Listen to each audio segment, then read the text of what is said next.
Good evening, ladies and gentlemen, and welcome to another edition of Bits and Pieces.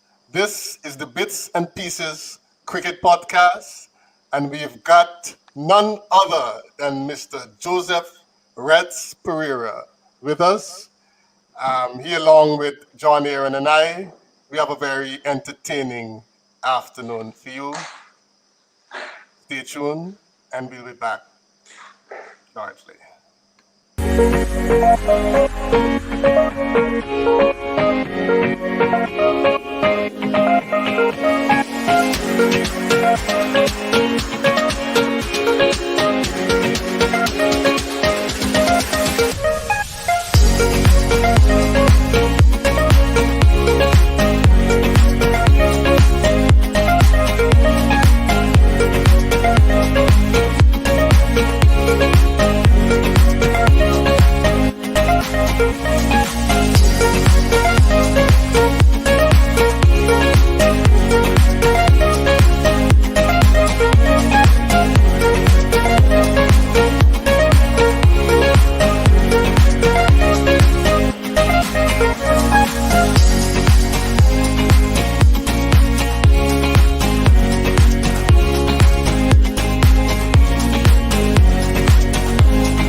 Imagine being a part of a great adventure, one filled with sweet and glorious uncertainties.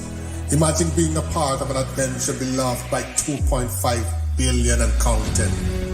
Imagine that you are there with the legends, with the local stars, with the ardent fans, with the historians, and with the greats of tomorrow. Oh yes. You can now become part of the great adventure by joining the Bits and Pieces Cricket Podcast. Here, we will examine and chat about the magnificent, albeit turbulent history of West Indies cricket. We will delve into the art of the game itself, the ways in which it was organized then and now, the politics, the economics, and its unique position as a unifying force for the English-speaking Caribbean. In our second conversation, this Wednesday, March 24, we welcome His Excellency Deryck Murray, one of West Indies' greatest wicketkeepers and TNT's current High Commissioner to Jamaica, and Joseph Reds Perreira, one of the liveliest sports commentators of our time and one half of the region's most influential cricket commentary teams, the Bits and Pieces Cricket Podcast, hosted by Bear Nancy HD and John Aaron on YouTube and Facebook Live. Join the adventure. All right, welcome back, and this is the Bits and Pieces Cricket Podcast. We've got with us Mr. Joseph Reds Perreira. We must apologize. We think that His Excellency Deryck Murray may have run into some difficulties, but we're still hoping that he would join us soon. John, could you go ahead and introduce Reds for us, please? Well, Anansi, Reds certainly needs no introduction beyond one single word, Reds. And you might want to add Pereira, and then people know which Reds you're talking about. But he certainly doesn't need an introduction. But for those who are a little younger than we are, I have no problem introducing a good friend of mine, Reds Perreira, who has got a fantastic story to tell. And in fact, he tells that story in his book, Living My Dreams. I'm sure those of you who have not had a copy can obtain a copy, and Reds will probably tell us how we can get a copy of that. But Reds Perreira, as a kid who was born in the Pomeroon district of Guyana, has overcome a number of life's obstacles, so to speak, to achieve and reach the pinnacle of his career. And I'm sure as the broadcast progresses tonight, we'll learn a bit more about some of those.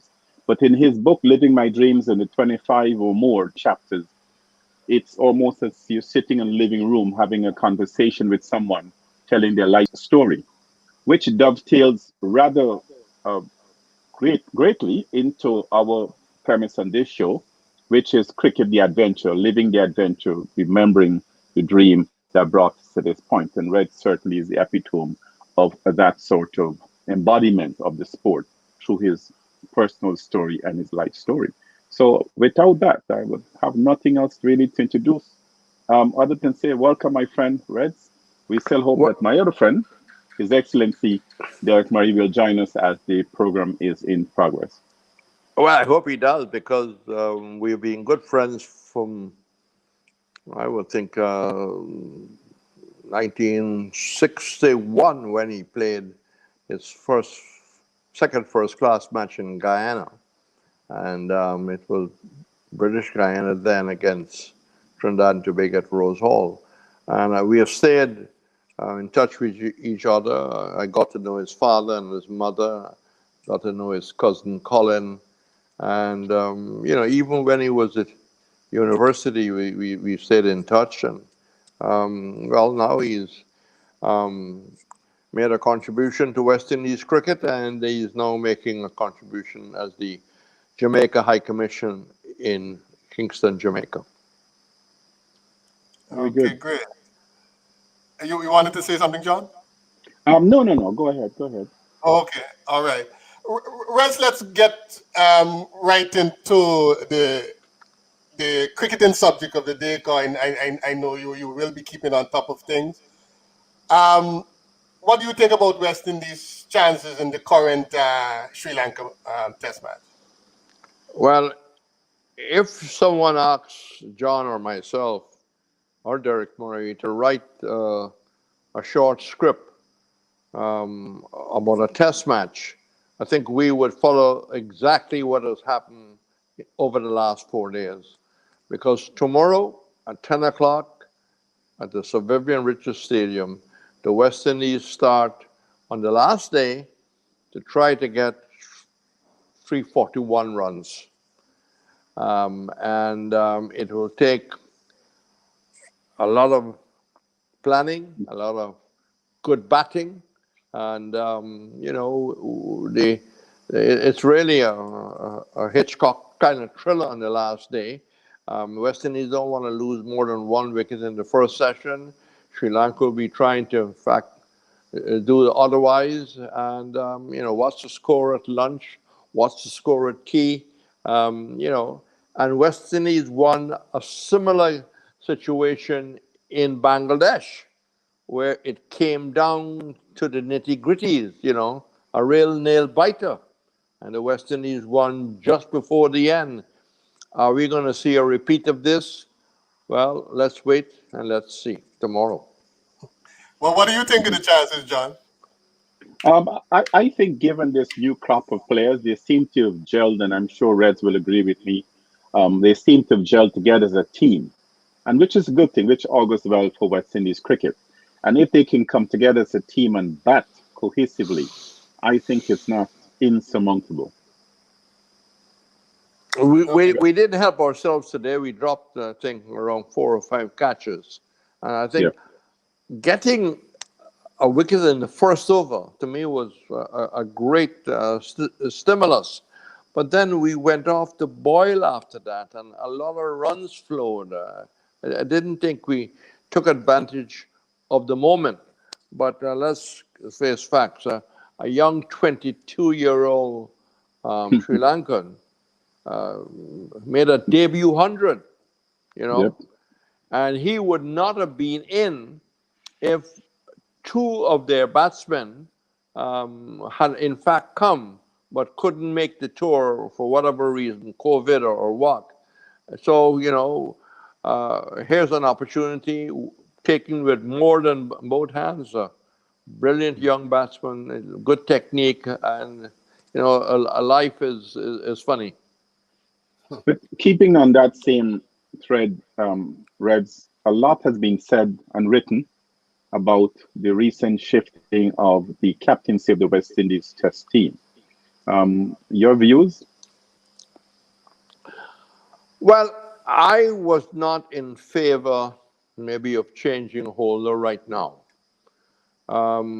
I think you should allow a man to finish what he was asked to do. He was asked at 22 years of age to take over the captaincy, and he led some very weak West Indies teams. In the meantime, nobody could have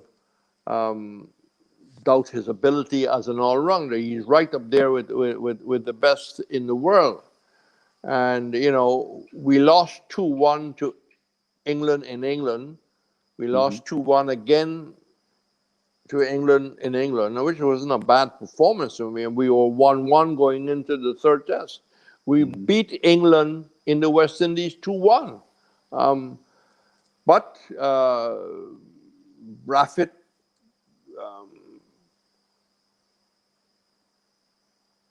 went as captain to Bangladesh. When a lot of people pulled out, he decided, yes, I will go. I will lead the team.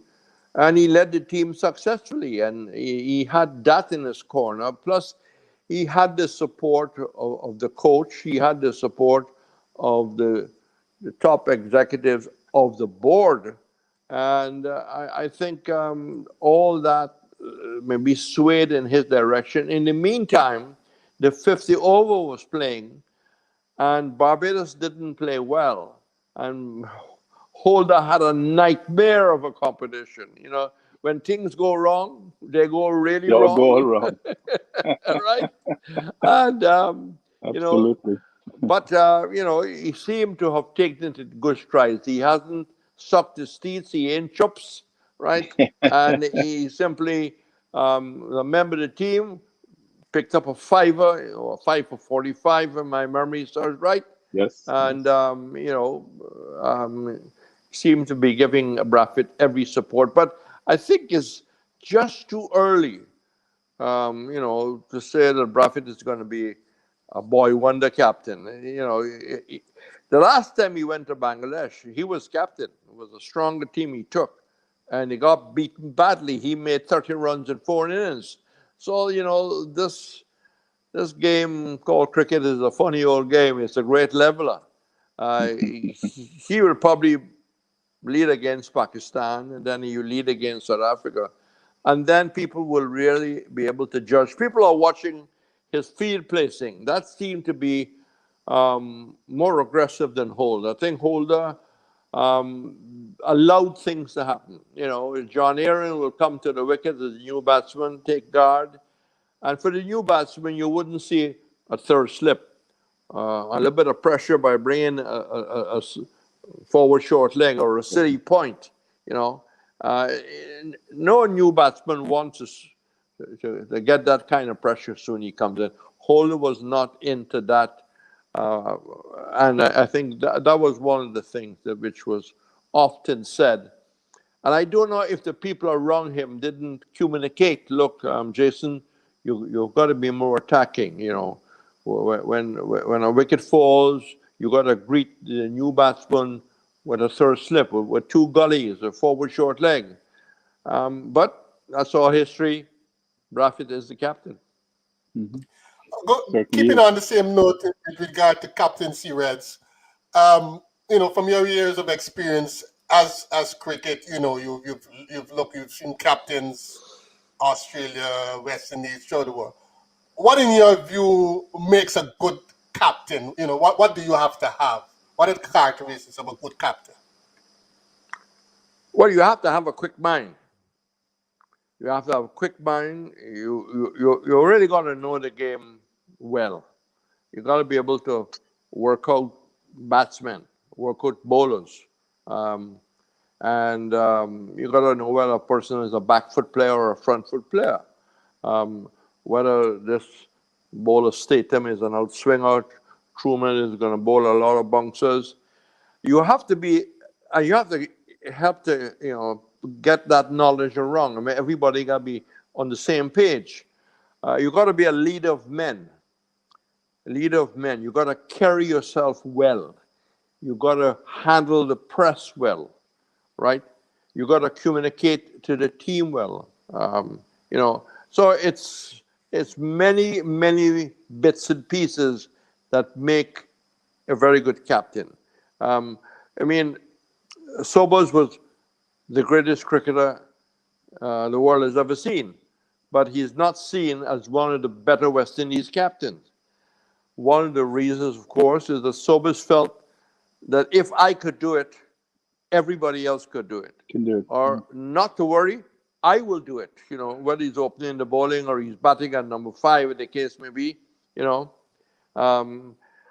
you think of captains, and you have to start with Sir Frank Worrell, and then you have to go to Sir Clive Lloyd. Sir Vivian Richards was a different kind of captain. He was, the man who led from the front. The man who led from the front.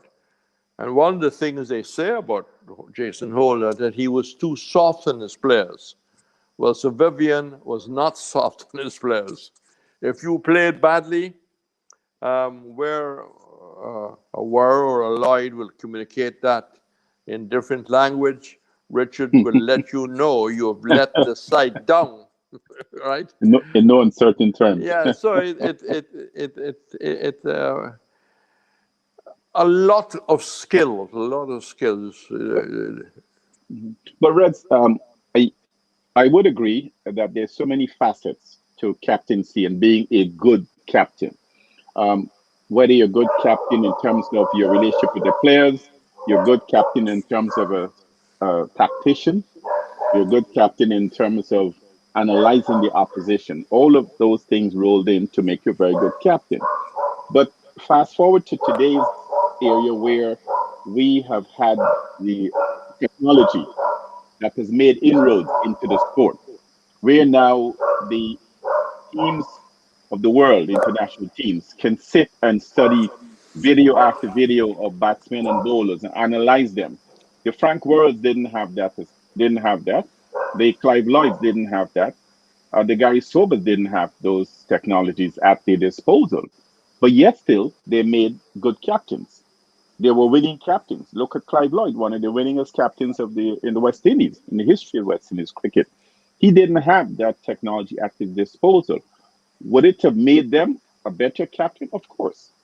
What is it that's missing now from those days when they didn't have those technologies that today's captains have? Well, in the period of Sir Frank Worrell, in the period of Clive Lloyd, I want to include in the period of Sir Garfield Sobers, I want to go back to the period of John Goddard, right? Sir Vivian Richards.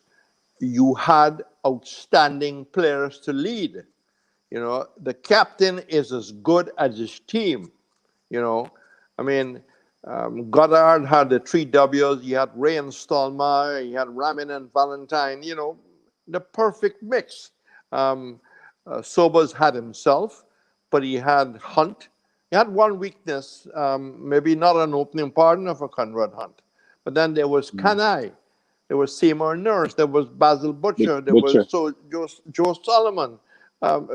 Just, and a few. I mean, the captains are as good then as the players they led. Our first class cricket was of a very high standard. It was higher than county standard. It was as good as the Australian the Division 1. And therefore, out of that came quality test teams. Some men never wore a West Indies cap, and I did. They were outstanding players.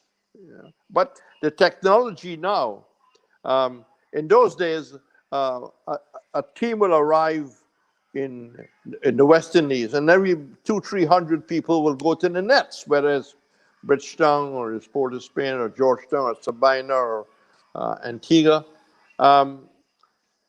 because there was no footage, there was no, Cricinfo and all the YouTubes on players then, right? So the net sessions used to be attended by 300 or 400 people. People wanted to see what Arthur Morris looked like.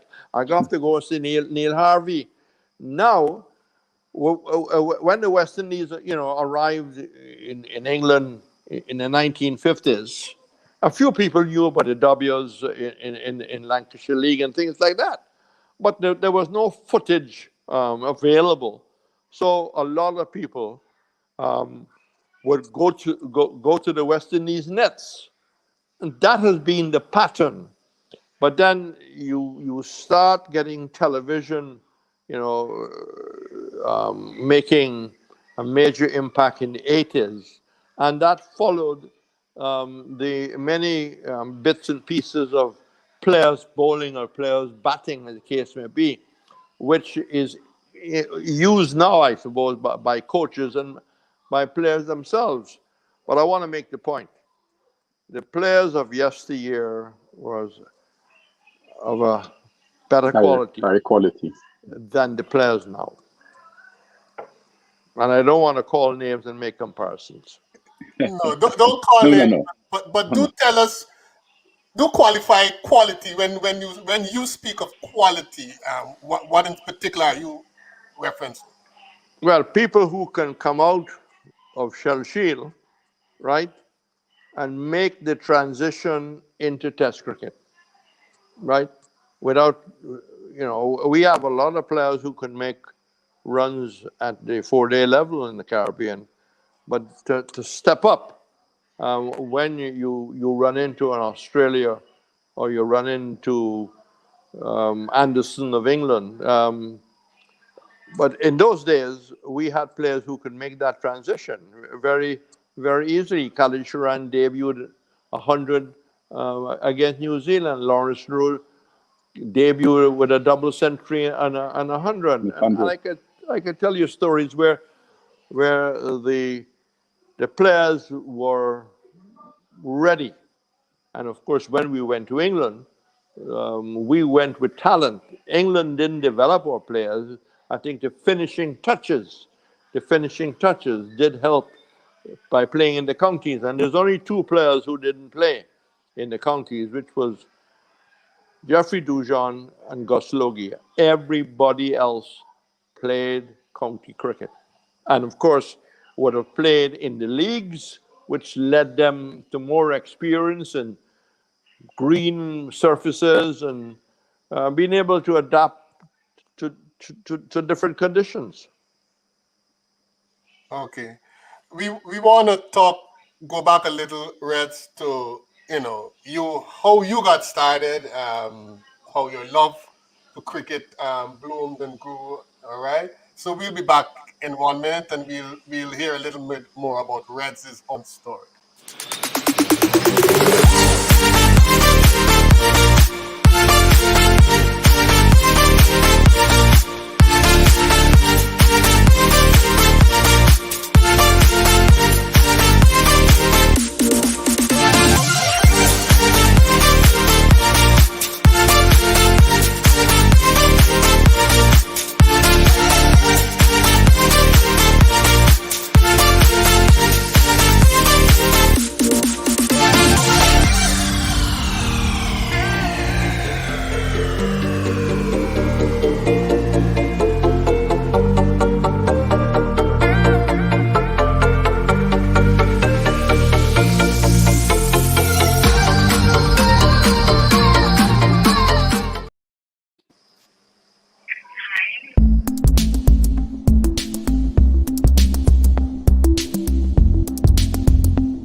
Appreciate it very much. Thank you. Bye-bye.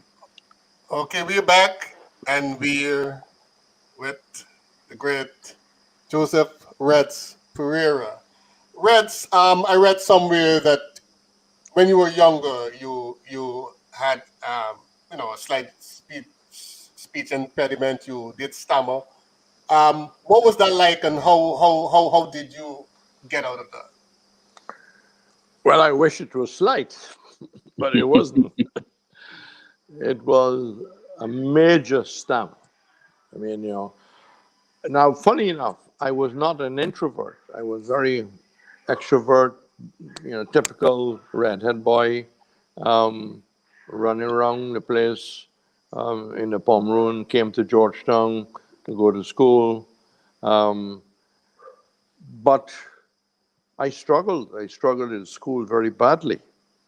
I couldn't answer questions. In those days, you're in the fourth bench there, Pereira, all of a sudden you, you just get tight, right?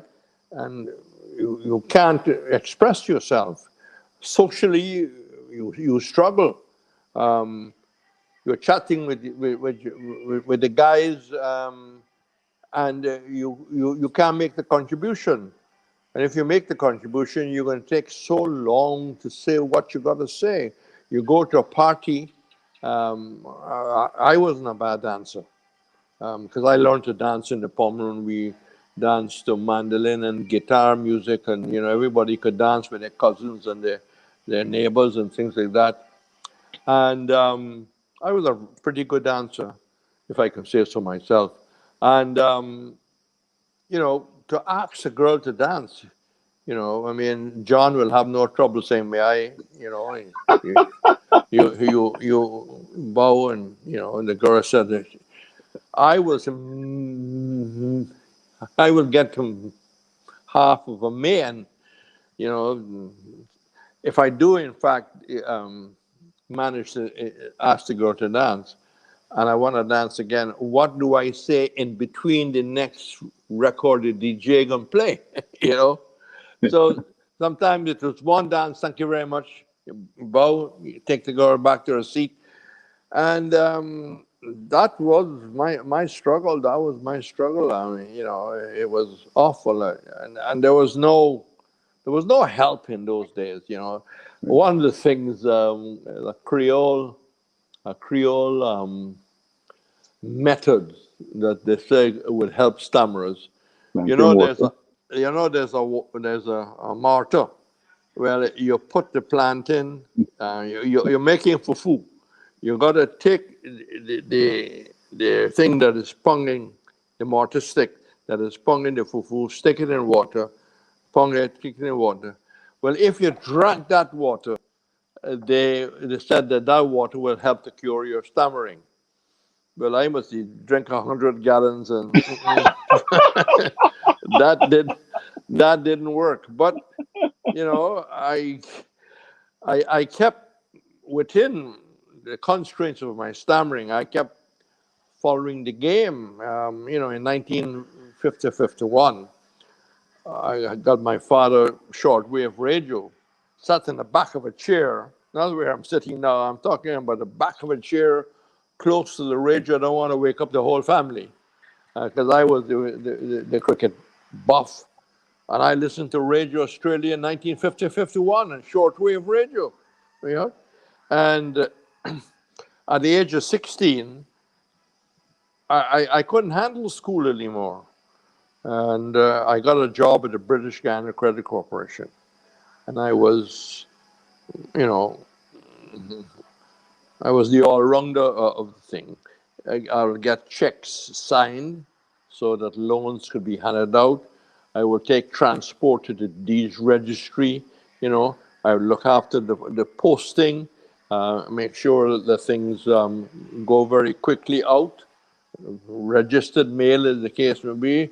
Keep your books because I had to handle penny cash, and but it gave me a flexibility to move around Georgetown, and the amount of people will want to get a score. Like if I go in to the deeds registry, the late Berkeley Gaskin, who played 2 test matches for the West Indies in '48, will want to know the score. Hi, laddie, what's happening with him? And I will give him the latest score. You know how the latest score used to be arranged? Other than listening to the BBC, maybe late in the afternoon, the way you get all the scores, there was at the corner of Wellington and Regent, there were 2 brothers of Chinese descent, right, who had a big blackboard in front of the shop. and they put in all the county scores, Wow. So if I wanted to get a score before I went wherever I was going, I will check with these two Chinese gentlemen, and they were up to date. They didn't have any smartphones, they didn't have quick info, they didn't have nothing, and they really listened. And you'll see hundreds of people around the shop checking these scores, And the word got around that I used to do a little bit of imaginary commentary, which I must thank my mother. She allowed me to lie in bed and do, test match commentary, Statham from the nursery and comes and bowls to Kanhai, and Kanhai goes back, plays it down to third man, single. Hunt now joins Kanhai in a stand which reaches 40. And I do an imaginary thing, but, real figures and different things. And, well, I actually got my father to send me to Trinidad in 1956 to watch the 56 trials. I went by a Booker's boat as a steamship, $35 for the ride. I slept on the deck. How And I long did watched that ride take, Red? that ride. I don't think we About a left. week. No. It was leave today, and we arrived in Trinidad in the afternoon. A lot depends on the conditions of the Atlantic at that time. And I stayed across the road from the Queen's Park Oval, and there am I watching people I'm seeing for the first time. I never saw Wesley Hall before. He is the first time he ever left Barbados was when he came to the 56 trials. I saw Alexander and I saw Jackie Hendricks. I had seen Gantoum before. And Andy Gantoum. yes, I saw the whole young and old Hammond for long. I mean, I can just call names galore. But Reds, what was the defining moment, or was it a slow transition for you overcoming the Samring effect? Was it your doggedly going at it and wanting to be a broadcaster, or was it? We know it wasn't a plant in water. We know it wasn't that. No, that was a failure. That was a failure. What would you say was the defining moment when you felt confident enough to say, "I'm a broadcaster. I'm not stammering. I can come across very clearly." Well, I did, in fact, broadcast my first game, British Guiana versus Trinidad, in 61 at Rose Hall. Right. And then the following year, my father asked me to take my brother, Brian, and my two sisters, Yvonne and Monica, to England and see them into school. So there was I having a great time, because by that time I was organizing a cricket team and a football team and playing friendly matches about the place. And I didn't know it then, but I was beginning to network without even knowing I was networking, raising the money, arranging the matches, getting referees to come, practice matches where possible. Played a lot of matches, the COIO ground, the Booker's ground, in those days, the one near the Pegasus. And boom, I found myself in England, April 7th, 1962. And that interest in the game continued, but I want to get to the point. Saw a lot of cricket. Saw the West Indies in 63 when they beat England, the great Frank Worrell side. And I was coming home at the end of December in 67. And I decided, well, I want to experience life in Europe. And I went hitchhiking through the Hook of Holland. I hitchhiked all the way to Denmark. And I got a job washing dishes in Denmark. But I don't want you to think it was one of those dishwashing jobs where I was washing dishes like that. I had to stack up a dishwasher, put in the various soaps, liquid, Detergent. press a button, and then I had to take it out and double check each and every one of them. You had to put a towel into a glass and make sure there's no water there. I found myself washing at 8 o'clock when all the elevators will come in from the previous night. And I had about 4 hours to kill. So I used to go across to the central station in Copenhagen and buy a Telegraph or buy a Guardian, buy one was available so I can see the county scores and see what the West Indians were doing. And one day I asked myself, now, why do you stammer? And I got a pad, and I realized that it was the starting letter. The starting letter was the main problem, other than not having the confidence.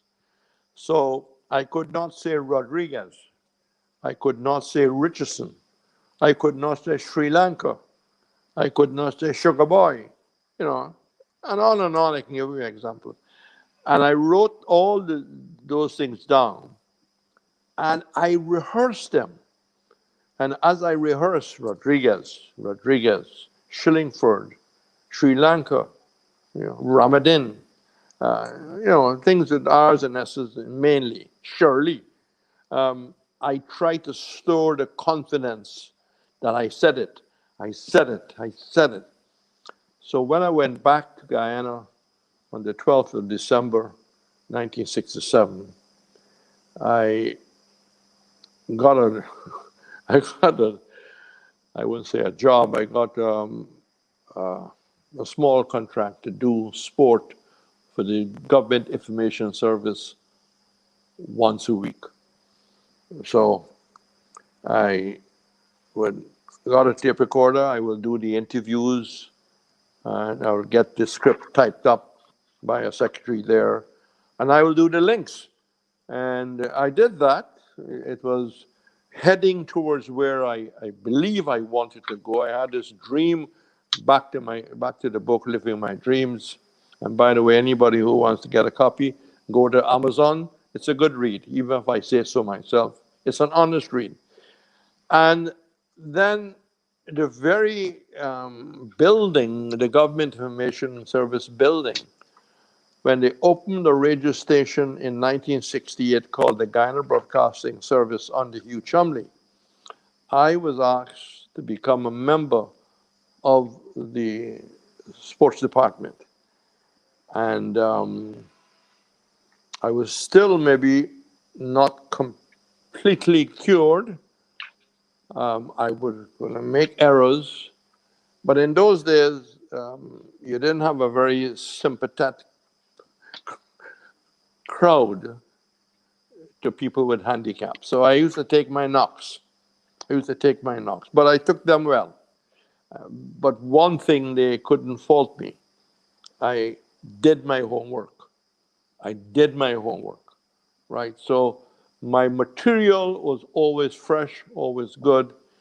And by 1969, I was starting to broadcast the Guyana Cup matches, whether it was Jones Cup or whether it was one of the knockout cups. And then we had PIA coming, Pakistan Airlines. They would send a team, and that gave more opportunity, right? And then we had Hyderabad Blues came, and more opportunity. And by end of 69, I actually got a chance to go to Jamaica and did, I think, 2 4-day games and work with the late, great Roy Lawrence.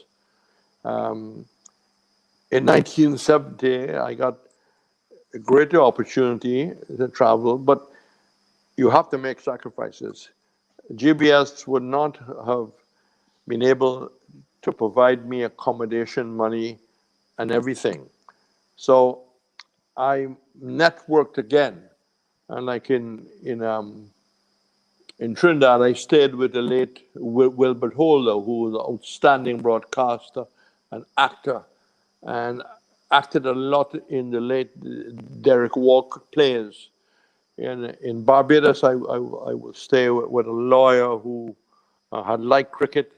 He was married to a Scottish doctor. And I would network. I had a friend from Grenada who worked at Royal Bank and played football with me at GFC. I wasn't much of a great goalkeeper, but we played together, and that friendship existed. When I went to Grenada, I had a home, and I was able to cut corners and get the experience. And in 1973, to cut a long story short, I don't want to bore our friends Viewers. listening. I decided a world title fight is being held in Jamaica. Foreman against Fraser. The Sunshine Showdown. I said, but hold on, this thing is being held in Jamaica. I've never seen a world title fight, right? And I went. And I met Lindy de la Pena, who was the head of JBC, the first person of color to play Division I football in England. He played for Middlesbrough and he played for Charlton, right? And I attended the press conference and asked questions. The fight didn't last much more than 2 rounds. But I then had an idea. If Lindy gave me the tape recorder, I would go into the VIP lounge where everybody was, having all time on their hands now because this fight didn't go the distance. So there am I. I'm talking to Muhammad Ali's manager, Angelo Dundee. I'm talking to world heavyweight champion Bob Foster. I'm talking to Ernie Tyrrell, and the question is all about the bout and things like that, and how they see themselves getting a shot, in the case may be, And I spoke to Harry Carpenter, the British commentator, not Spinks, Ellis, a number of contenders had come, It was the night that Lyndon Johnson died, I remember that, and Pearl Bailey sang the American national anthem and cried like a baby because of the death of Johnson. And De La Pena, because of my enthusiasm, said, look, Australia are coming. They're playing the West Indies President's 11 on the Clive Lloyd, Montego Bay. Would you like to come back and be part of the JBC team? Of course, I said yes. Well, I did that game. I did the Jamaica game where Holding played his first class game. And I did the test match at Sabina Park. Maurice Foster got his one and only test 100. Kanai was the captain. And before I left Jamaica, CBC Barbados called Jerry Richards, underrated commentator.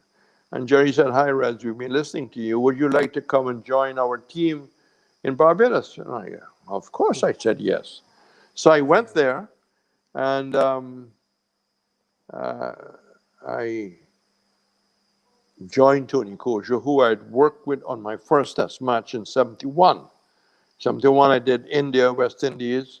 Kosher was there. New Zealand, where Glenn Turner broke the ground record of C.A. Roach.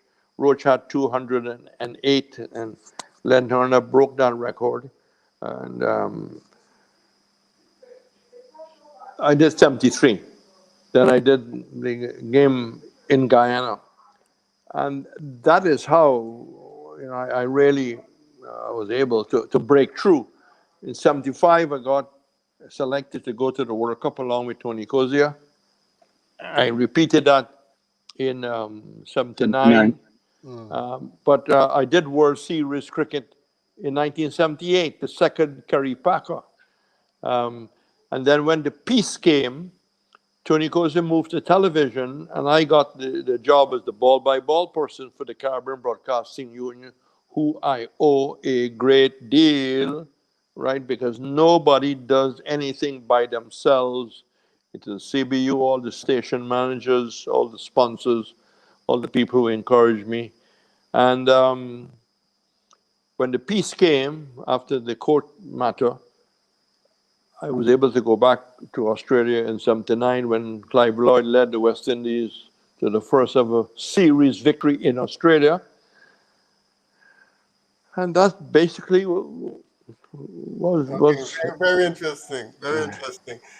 John, can you recall the first time you were, or maybe the first season you were by a radio listening and you heard Reds Perreira, and what was your reaction to his commentary style?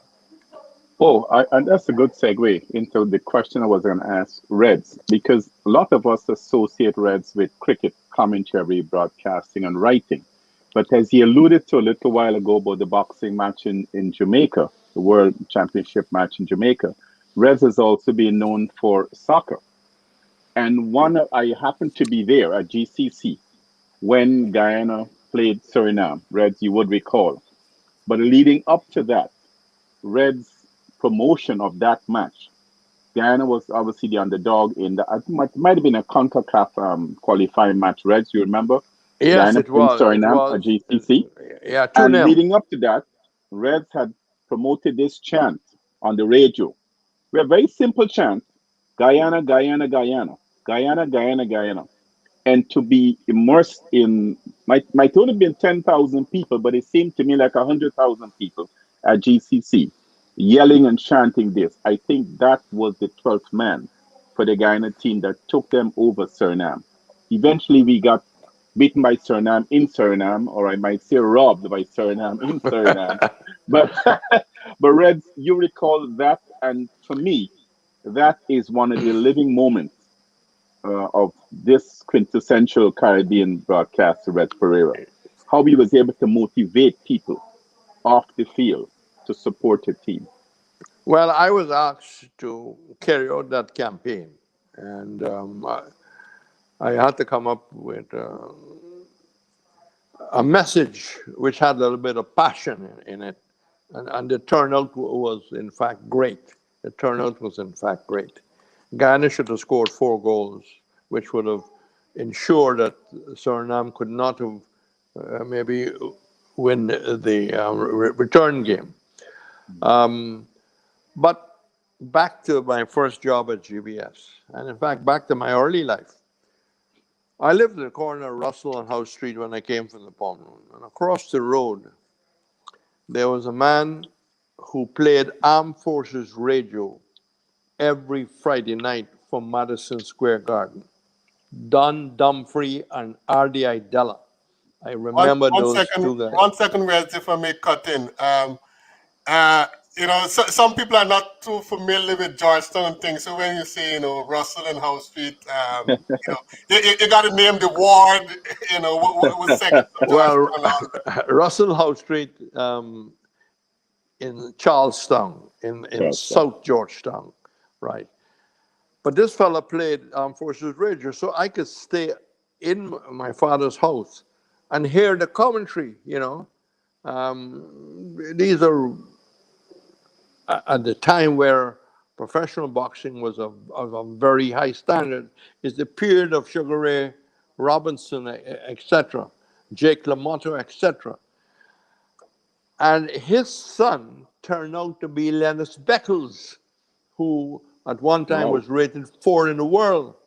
So I got into little techniques of boxing by listening to Armed Forces Radio every Friday night.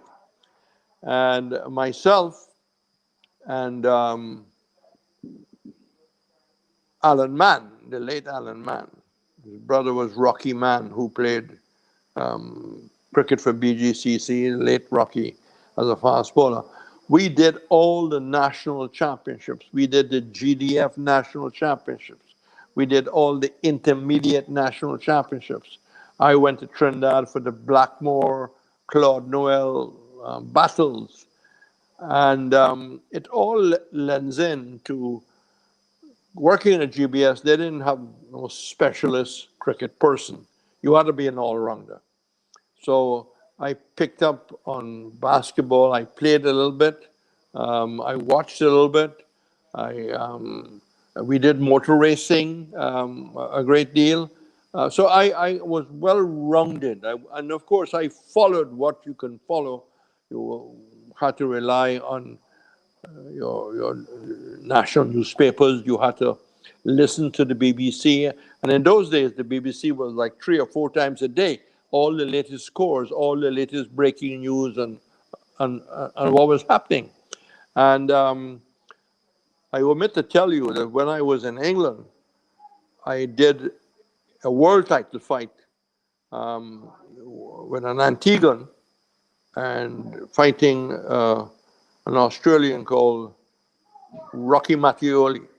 And I did that for Black Londoners. And that kind of experience really helped to,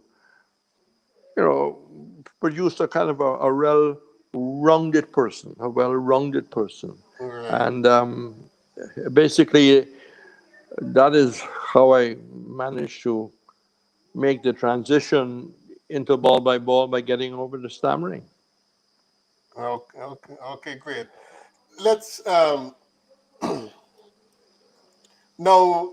Did you play cricket at all when you were a youngster? I played, yes. I played Frank Cup, which was one-day competition. On a Sunday, I played Raja Cup. I played for the CYO, the Catholic Youth Organization, Catholic Guild Club.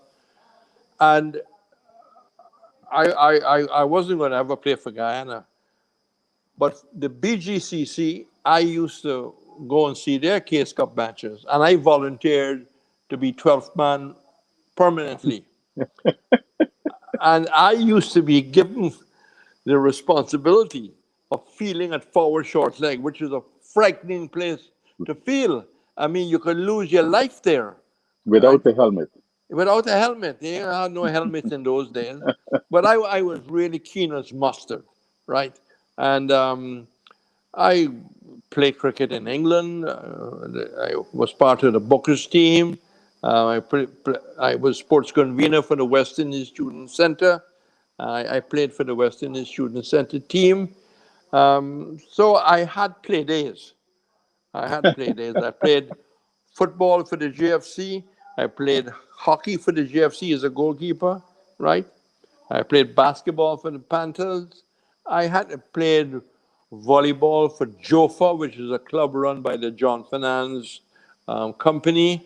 And, and You were in everything. As we would say, John, pot salt, eh? yeah, Pot salt for sports. but short, but But I think in many ways it is what made Reds Perreira Reds Perreira. Right. Having a base level knowledge of all of those sports that made him such a phenomenal broadcaster. And I ranked him right up there with Tony Koja and the best in the world, the John Arloffs of the world. Not only because of what his own personal obstacles and challenges that he overcame, but the fact that he was able to embrace the sport and pass that passion on for the sport onto the spectators. When Reds get into a broadcast booth and he's doing, whether he's doing soccer, boxing, or cricket, and you're listening on the radio, you're actually at the event. That's how descriptive he was.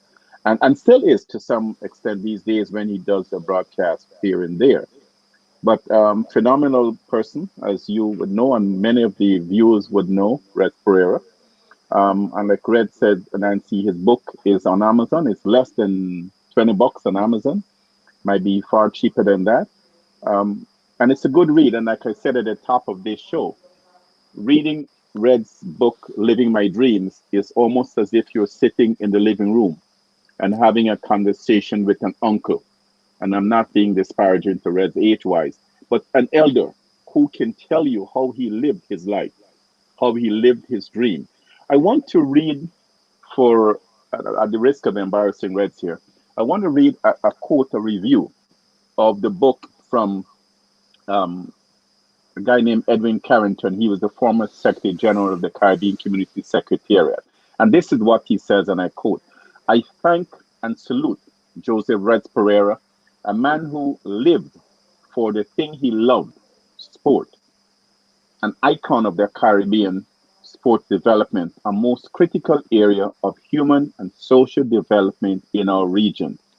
And I use that quote because it speaks to what Reds Pereira brought, more than just a voice in the radio or a pen and paper, what he brought to Caribbean sport. And that's why I believe like places like Guyana should actually name the media center at the Providence Cricket Ground in Reds Pereira.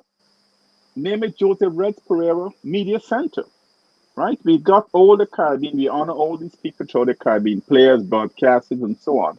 And I think this is an opportunity for us to give props, as it were, give credit to those who have paved the way and have helped unify the Caribbean. And that is a quote that I have. One other quote, and Nancy, I want to read from the Sir Sonny Ramphal, who was the former Secretary General and was Guyana's one-time Guyana Foreign Minister. And he said, I hope that this book is widely read, even as Reds himself goes on for many years to inspire by his deeds the young people of today and tomorrow, and on the field, on and off the field of sport. And they don't only, these guys don't only talk, Edwin Carrington and Sonny Ramphal, don't only speak about cricket. They talk about sport in general and the impact sport has had, the cultural impact on people in the Caribbean, both young and old. And Reds, I want to give a shout out to you. I want to say how proud I am to be a friend, first of all, and to acknowledge the contribution you have made to sport in the Caribbean. Well, I certainly was given that opportunity um, whilst I was a commentator, which I will tell you about later. But one of the I'm a very lucky person because sport has led me to meet some of the, and I don't want to sound cocky and boastfully, but it was the honor was mine. I mean, I went to the 1978 Commonwealth Games in Canada, and who did I meet? Wilt the Stilt Chamberlain. Chamberlain. He was 7'2". I was stupid enough to ask him to do an interview. He said, well, sure, come into my suite. He was not there for the Commonwealth Games. He was promoting volleyball. He had a contract to promote volleyball, not even basketball. I went to his room. I had my tape recorder. I had to ask him to sit down, and I stood up to be able to interview him at the level of eye to eye. It was very embarrassing. But at that Games, I met Dr. Roger Bannister, the man who broke the 4-minute mile record. What a pleasant man. No airs, no grace. He reminds me of Lance Gibbs, simple, down to earth, great man. And, he was telling me about the day he broke the mile record. He said it was a cold, very bitterly cold, gray day in Oxford. And, the conditions just wasn't right to break any record. But he must thank the pacemakers, Chris Brasher, and a number of people who helped him to set the pace to break the record. I was We're coming up on the hour, and before we go, Reds,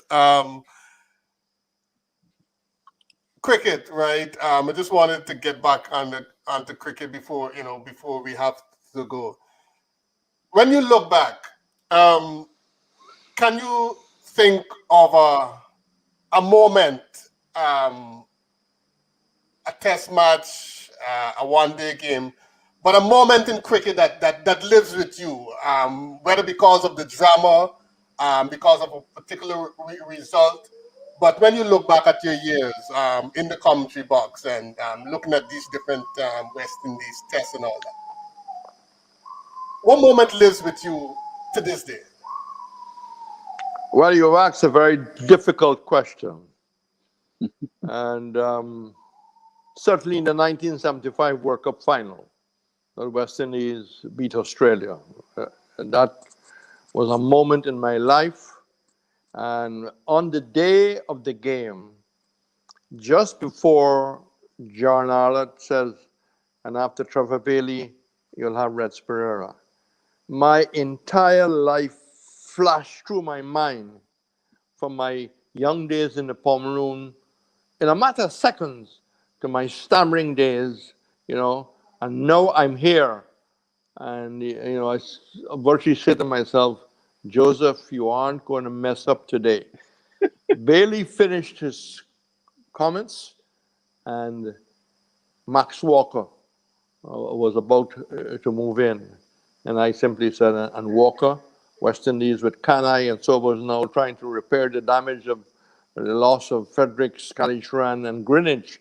Walker is on his way, comes in, bows to Lloyd. Lloyd drives, lovely shot, through extra cover. And I was at total peace with myself for the rest of the match, A very nail-biting game was when the West Indies beat Australia at Adelaide by 1 run. McDermott caught Murray, bowled Walsh. Big men cried that day. It was extremely tense. I can't tell you how tense it was. Those when Lloyd, when the West Indies beat Australia in Australia to win the series in Adelaide after beating them in Melbourne, those are things that stay in my mind. And meeting, I was just saying, meeting the great Muhammad Ali just by chance. I went to a steel band dance, and Muhammad Ali came in, sat next to me. I said, well, what do I say to this man? I said, how this fight is going to go. He was fighting Henry Cooper. And it's almost if I pressed the button. He's a talking jive, and he will go in 5. So I moved on from the boxing straight away. I said, what brought you here?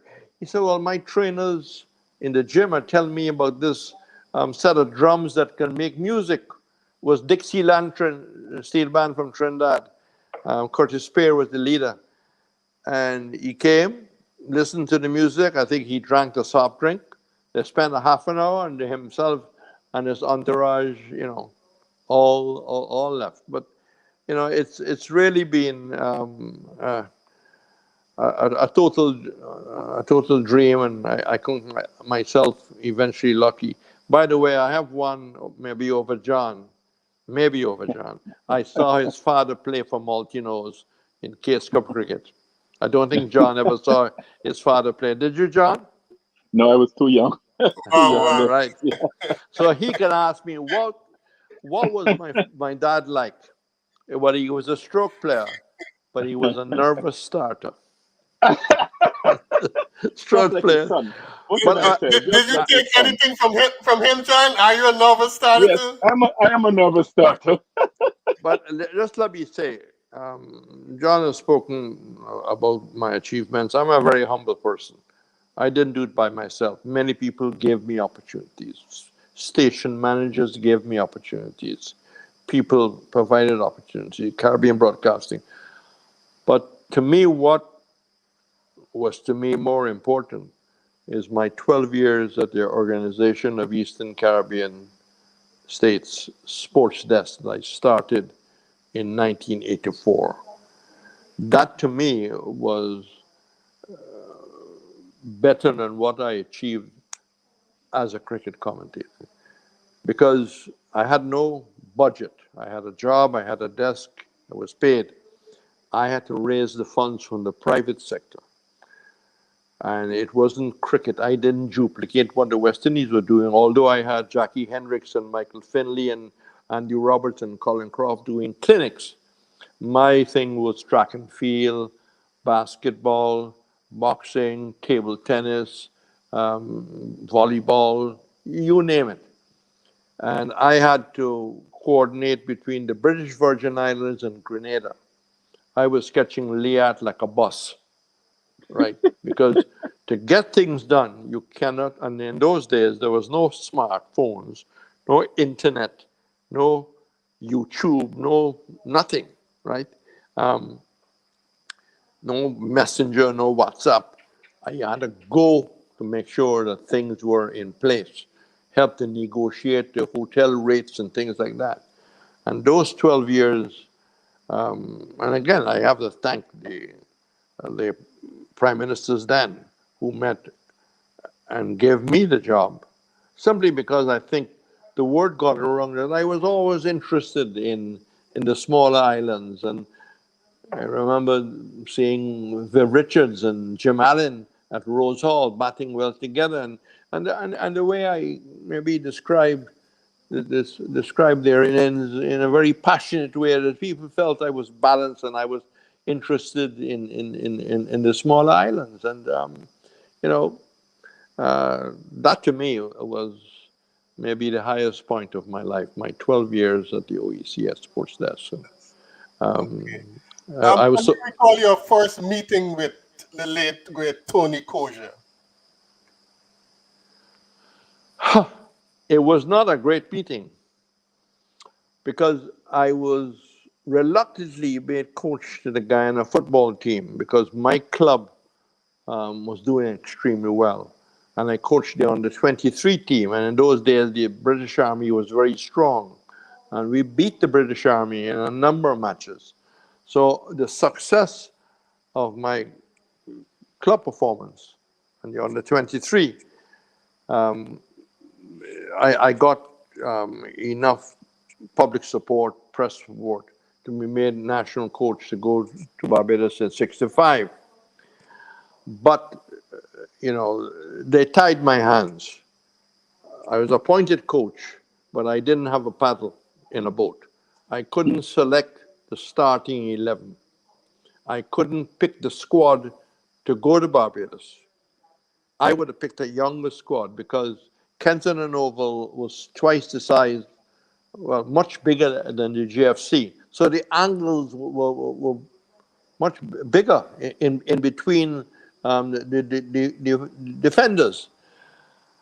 And we lost to Trinidad 2-0. And we missed a lot of goals. There were the Lane brothers from Berbice missed a lot of goals. Mike Mitchell missed a goal. He's only in a 6-yard box. We should have scored goals. We lost 2-0. And Tony Koja and I had, it was a heated debate on how the match went. And that was our first meeting, not in a cricket box, not at a cricket ground, but at a football ground. He was writing for his father a newspaper called The Daily News. But we simply put that behind. I started to do commentary. He figured that, you know, here was somebody on the right track that, you know, he can work with, and I can work with him. And, you know, we traveled the world for almost over 40 years together, you know, going to India 3 times, Pakistan, New Zealand 18 times, Australia 12 times. We even did a match in Canada, a fundraising game at the Maple Leaf? where they play basketball. Oh. Yeah, yeah. Okay. It was a... Go ahead. Go ahead. There was a fundraiser, and the West Indies played the rest of the world there, and you know, we did all sorts of things together. Okay, great.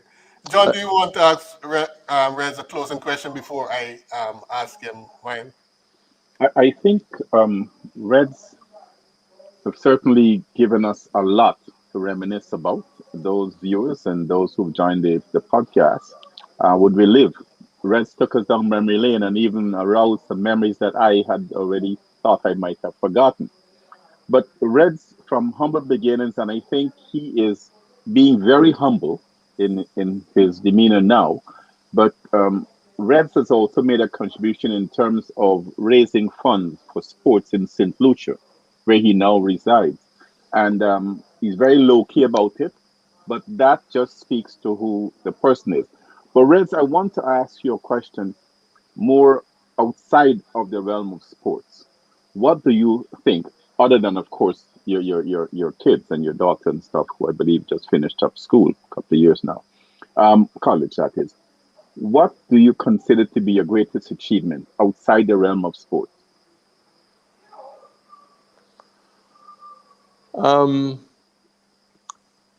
I think the respect people have for you, you cannot buy in the supermarket. People see you as 100% genuine article that will always be honest with their answers. People will see how you carry yourself, how you are willing to share, willing to help, not walking around with your head in the air. Be the first to say good morning or good afternoon. Be the first to stop and offer people a ride if they're walking. Of course, these days you got to be selective. I would think is the way how I have carried myself as a person.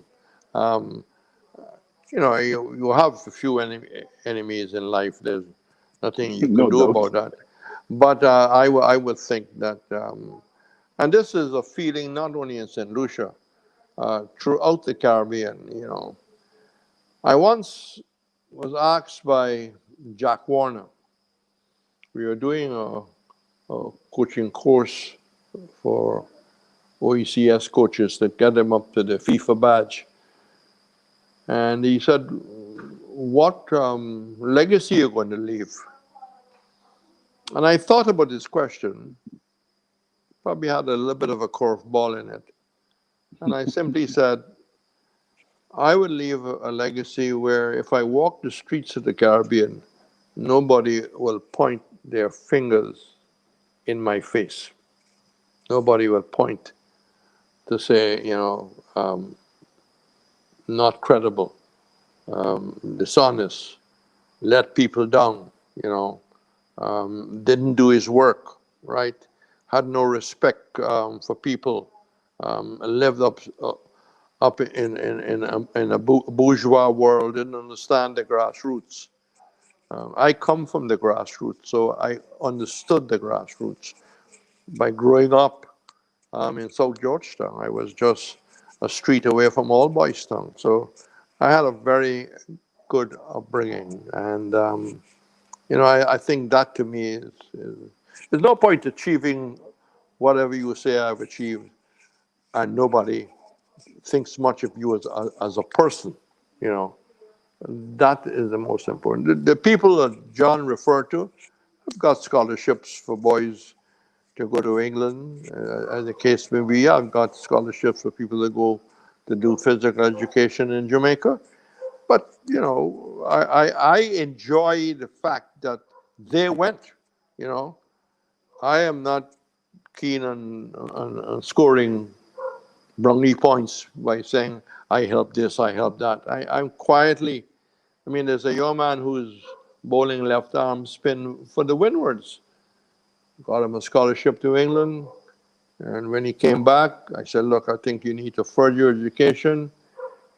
Got him contact with Cave Hill, went to Cave Hill, qualifications down the road, John, down the road. Yeah, Thank you. that's so great hearing those stories. Yeah, you want to say something, John? No. I was saying thanks to Reds Okay. for those Yeah, things that the thank unsung. They say blessed is a man who does something that he doesn't have to do, but does it nonetheless when no one is watching. you. That's right. Yep, that's Reds. That's Reds. Oh, Reds, the closing question. I want to go back to something you alluded to earlier. We spoke about the level of talent we had, back in the Chase Cup, Shell Shade days. As you look back, given the amount of talent, what Guyanese or West Indian player or two you look and you say, it's really regrettable that this person or these two persons did not ever get the opportunity to play Test cricket? Who comes to mind when you think of Well, that's you're asking me to select from a. Well, But I remember when I told you I went to Trinidad in '56. There was a gentleman from Dominica called Reed. Reed was the best wicketkeeper in the tournament. They played a number of trial matches, right? And Reed was the best wicketkeeper from Dominica. But Reed didn't go to England because they did pick Alexander, and they also picked Kanhai, who had wicket-keeping skills, and they were trying to get the right balance of the team. So Kanhai could bat, he could also wicket-keep. In fact, Kanhai kept in the first 3 test matches. That is one example. There was a Ghanese fast bowler by the name of Cecil Pilgrim. He became an ambassador, I think, to China and things like that. He was a quality fast bowler. I mean, really beautiful to watch. Little Michael Holding in a sense. I am not making a person. Trial matches, he was doing so well. Okay, from Queen's College. Got rheumatic fever. Never bowled the ball after. There were 2 young fast bowlers called Julian Archer and Ron Willock. They've both gone to the great beyond. They could not get into the Guyana side, the British Guyana side, because of 2 gentlemen called Charlie Stairs and Legal, the fast bowler. They just could not get in because Legal and Stairs, as a bowling team, did so very well. And I would read of Barbadian players. I have a book on all the intercolonial matches leading up to the Red Stripe, and I would see players making hundreds and things like that couldn't get in because of the W's of the 3 W's. Couldn't get in because of 3 W's. And there's so many incidents like that. Just couldn't get in. Life sometimes is extremely hard. That an opportunity was simply not there for various reasons. Yeah. For various reasons. But I really appreciate you all having me on the program. I hope that I have maybe played the role you all wanted me to play, and I'll be happy in the future. No, definitely. You were in the right position. You approach your innings correctly. Wouldn't you say that, John? absolutely. I And it was a mean, good innings. it was a very good, well played innings. Well played innings, Reds. No, I was. I mean, I was saying off the air that I once walked to Rosignol on foot. And John, your colleague couldn't believe what I was saying. I know. It's not a short walk. Exactly. Put it that way. Short one. It's 6 to 9 miles. Yes. Exactly. Not the A long 69 that Sparrow sang about, but 69 miles. I mean, I've done some walking in Guyana, but I would not have thought of walking from Georgetown to Rossignol. I mean, you got that's something you got to get trans for. Yes, yes, definitely have to have transportation for.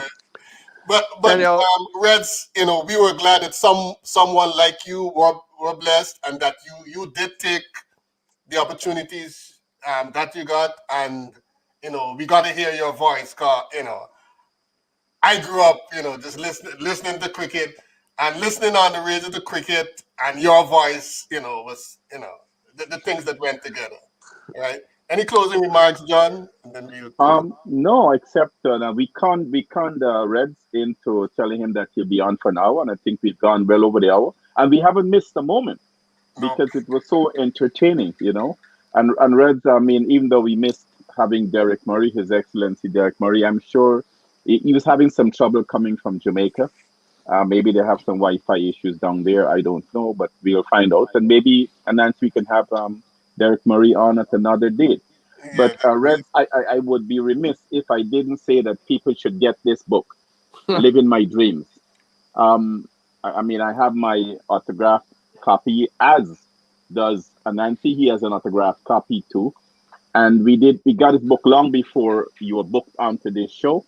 And so the book spoke volumes about it. We really appreciate having you on. I'm sure our viewers here appreciated having you on, because there is such a story to tell about not only the human being, but about life and how the human beings impact life, whether it's through sport or any other cultural form.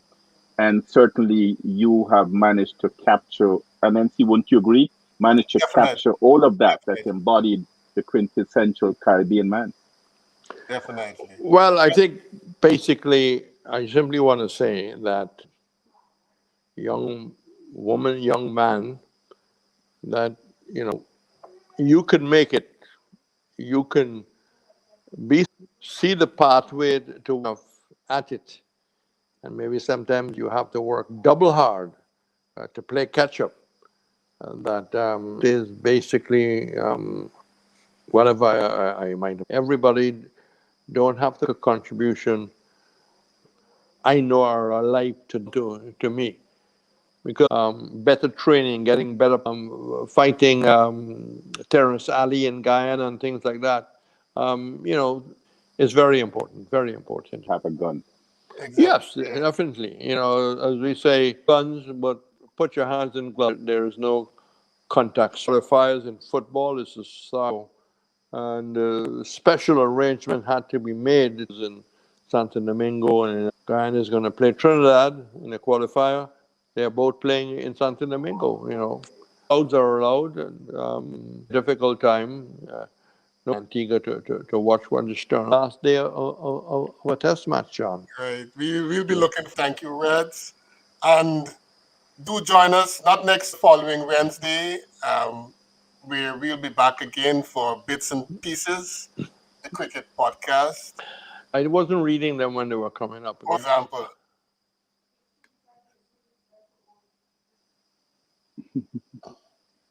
Yep. Well done. and then this was when you were talking about the football with Guyana and Suriname. Yeah.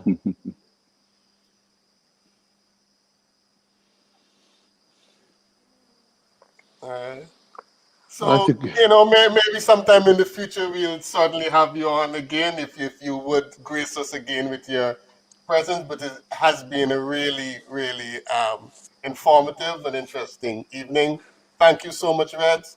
Thank you so much, viewers, for joining us, staying with us. All right. This is all for And now. Nancy, if I may make one last point, and I mean, I say it unapologetically, because I don't know how many people in Guyana are listening.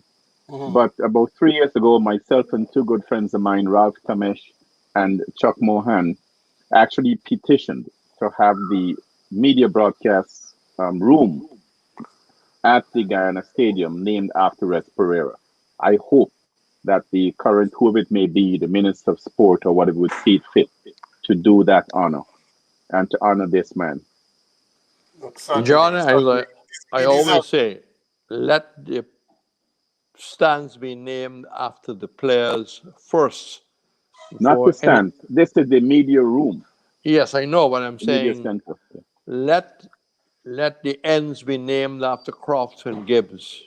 Let the stands be named after Lloyd and Kanai and Fredericks and Janjo Paul and Sarwan, Hooper, etc.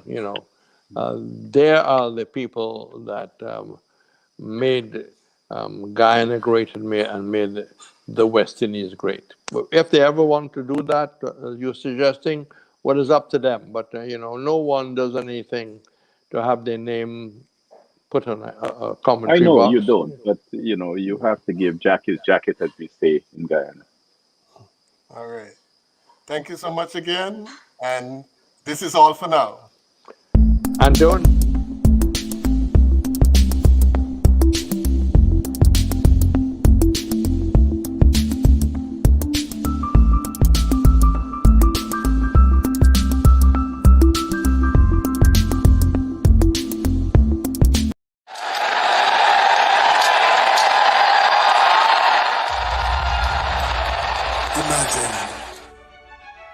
Imagine being a part of a great adventure, one filled with sweet and glorious uncertainties.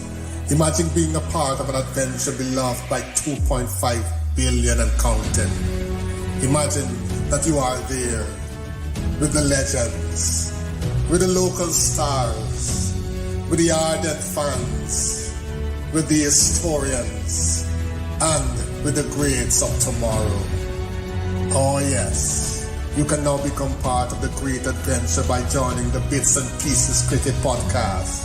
Here, we will examine and chat about the magnificent, albeit turbulent history of West Indies cricket. We will delve into the art of the game itself, the ways in which it was organized then and now, the politics, the economics, and its unique position as a unifying force for the English-speaking Caribbean.